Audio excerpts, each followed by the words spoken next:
Welcome to this video, guys. Let's see how we can configure our Google Chrome so that it can help with the speed of playing videos in Google Chrome. This also works for other browsers. You have similar settings in other browsers too, so you can try to find for similar settings. First, click on these three dots here on top right and click on settings.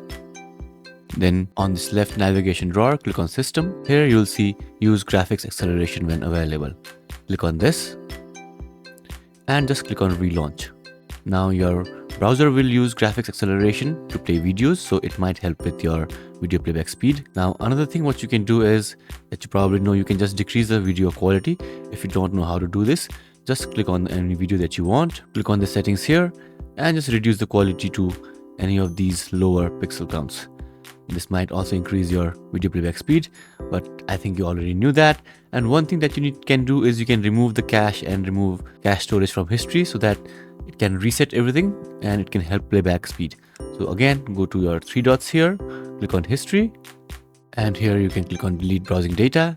And from here, you can delete for last 7 days, 4 weeks, all time. And as you can see, it will delete cached images, other size data and browsing history so that you kind of reset your browser. So try these methods and it might help you with your YouTube playback speed. If you have any questions, let me know in the comments below.